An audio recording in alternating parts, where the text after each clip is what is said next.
Kamusta na po kayo mga mahal naming tagapakinig? Handa na po ba kayo para sa isa na namang makabuluhang Bible study? Ngayong Lunes, mapapakinggan po natin ang mga mumunti at kapaki-pakinabang na kaalaman sa Precious Nuggets. At syempre, sa pagbubulay, makakasama natin ang ating Bible teacher na si Kenny G. Kaya samahan niyo na kami sa makabuluhang pag-aaral ng Salita ng Diyos dito sa Monday edition ng Tanglaw sa Landas ng Buhay.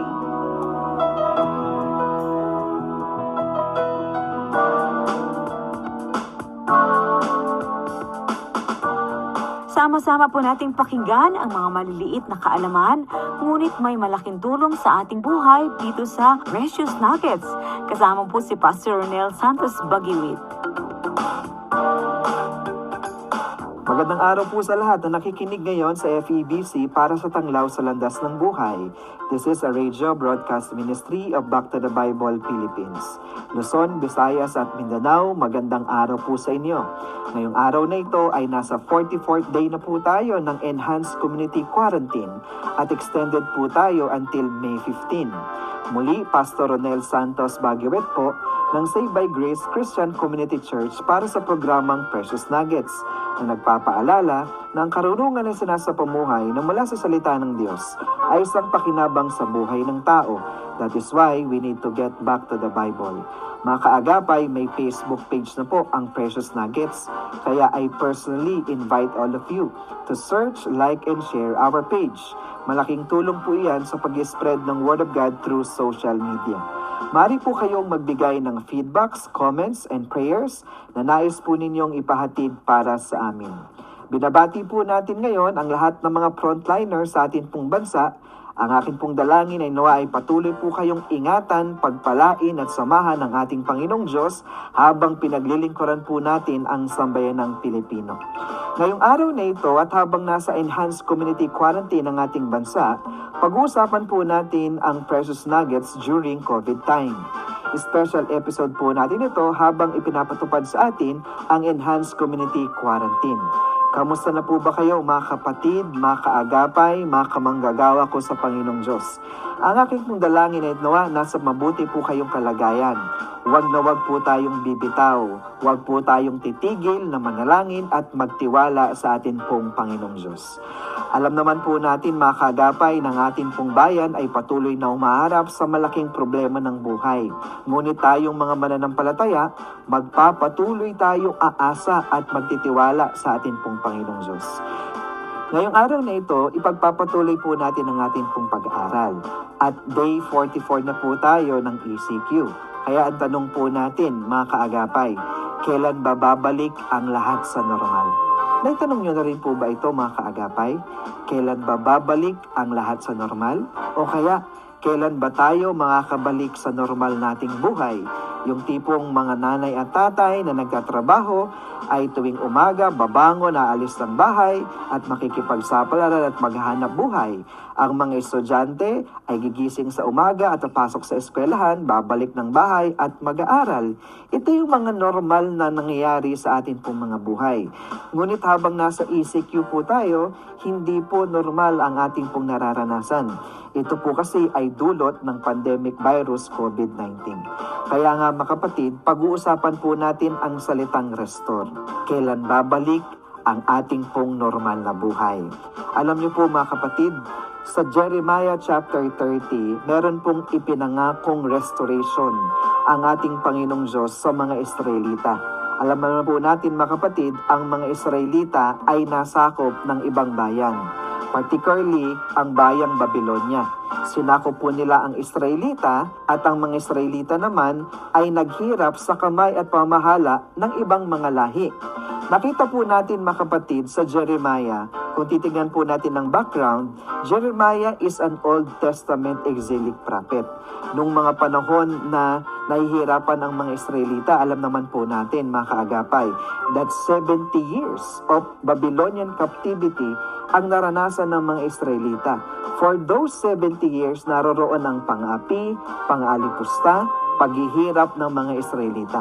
Kaya naman mga kapatid, ang mga Israelita, they were groaning for help. Sila mga kapatid ay umiiyak, nananalangin. Sila po ay tumatangis at humihingi ng tulong sa Panginoong Diyos.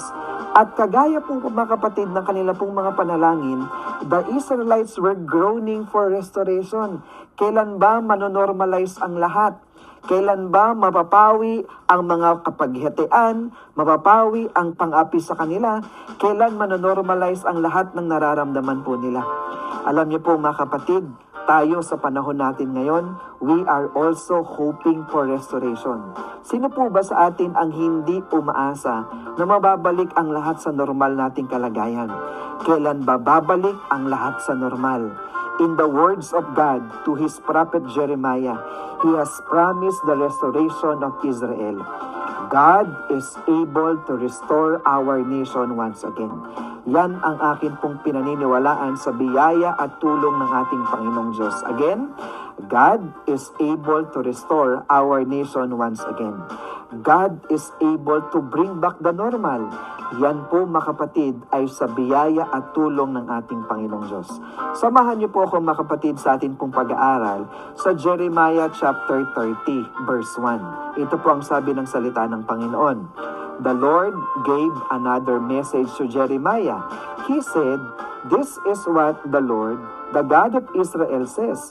Write down for the record everything I have said to you, Jeremiah.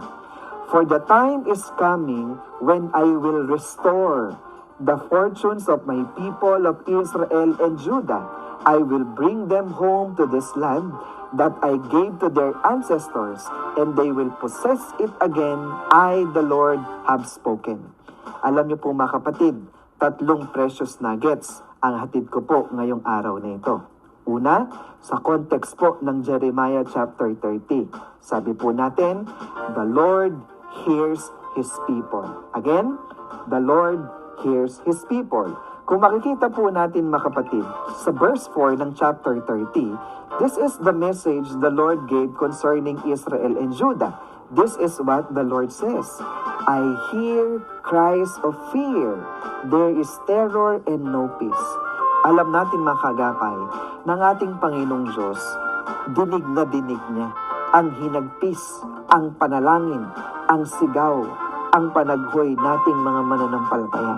Dito sa puntong ito mga kapatid, for 70 years of Babylonian captivity, naroroon ang pananalangin, naroroon ang pagsusumamo, naroroon ang paghihi ng mga Israelita ng tulong sa Panginoong Diyos. Hindi ibig sabihin mga kapatid na inabandon na po sila at hindi na dinig ng Panginoong Diyos ang kanila pong mga hinaing, ang kanilang mga panalangin, ang kanila pong inaasahan na mangyari mula sa Panginoong Diyos. Sabi po mismo ni Yahweh, ang sabi niya, I hear cries of fear. Alam niyo po mga kapatid, ito pong maganda na nais ko pong sabihin ngayong araw na ito. Ang Panginoong Diyos, sa Kanya pong kaharian, nadidinig niya ang bawat panalangin ng Kanyang mga anak. Kaya nga tayong mga mananampalataya, marahil nananalangin po tayo araw-araw, gabi-gabi, huwag po tayong manghihinawa. Dahil ang Diyos na ating sinasamba at pinaglilingkuran ay dumidinig sa ating mga panalangin. Pangalawa, the Lord has promise of deliverance. Again, the Lord has promise of deliverance. Ang sabi ng mga kapatid sa Jeremiah chapter 30 verse 7, in all history, there has never been such a time of terror. It will be a time of trouble for my people Israel. Look at the words, mga kapatid. Yet in the end, they will be saved. Napakagandang pangako po ito mga kapatid. Okay, ng ating Panginoong Diyos na pwedeng marinig ng mga Israelita during that time. Tignan niyo po mga kapatid sa verse 10. Do not be afraid, Jacob, my servant. Do not be dismayed, Israel, says the Lord.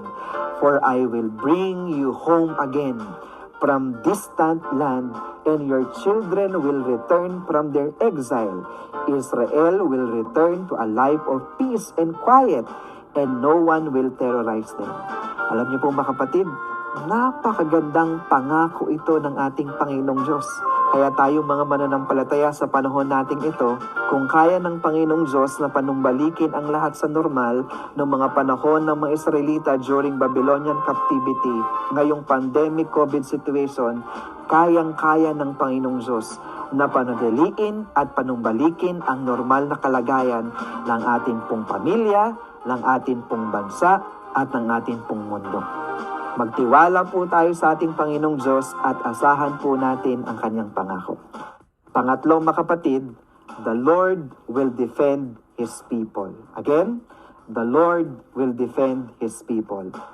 Alam naman natin, mga kapatid, ang mga Israelita ay inaapi ng bayang sumakop sa kanila noong mga panahon na ito. Kaya nga ang sabi ng Panginoong Diyos sa kanila sa verse 16, all who devour you will be devoured, and all your enemies will be sent into exile. All who plunder you will be plundered, and all who attack you will be attacked. Alam niyo po, mga kapatid, sa verse 17, I will give you back your health and heal your wounds, says the Lord. Alam niyo po, mga kapatid ko sa Panginoong Diyos, marahil dumaranas po tayo ng discomfort dahil po dulot ng COVID-19 na ito. Pero nais ko pong sabihin that God is able to defend us, His people. Magtiwala lang tayo at patuloy lang nating lakbayin ang atin pong pananampalataya kay Kristo.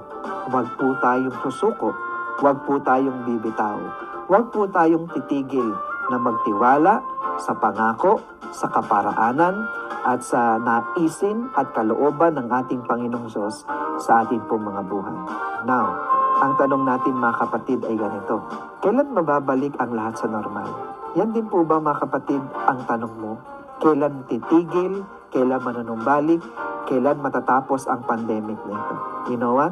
My brothers and sisters in the Lord, God is able to restore our nation once again. God is able to bring back the new normal. Tatlong bagay, mga kapatid. Una, the Lord hears His people. Huwag na huwag po tayong manghihinawa at magsasawa sa atin pong pagtawag sa ating Panginoong Diyos. Pangalawa, the Lord has promise of deliverance. Alam niyo po, mga kapatid, may hangganan at katapusan ang pandemic na ito. Pero habang tayo po ay naghahantay ng pagkilos ng ating Panginoong Diyos, magtiwala, magpatuloy at ibigay natin ang ating pinakamainam na pagsamba at paglilingkod sa kanyang pangalan. At panghuli, the Lord will defend His people. Mga kaagapay, ako po'y naniniwala na kaya tayong ipagtanggol ng Panginoong Diyos. Kaya niyang panumbalikin ang lahat sa normal. Muli, Pastor Ronel Santos Baguio po ng Save by Grace Christian Community Church para sa programang Precious Nuggets na nagpapaalala na ang karunungan ng sinasapumuhay na mula sa salita ng ating Panginoong Diyos ay isang pakinabang sa buhay ng tao. That is why we need to get back to the Bible. Magandang araw po at pagpalain tayong lahat ng ating Panginoong Diyos. God bless us all.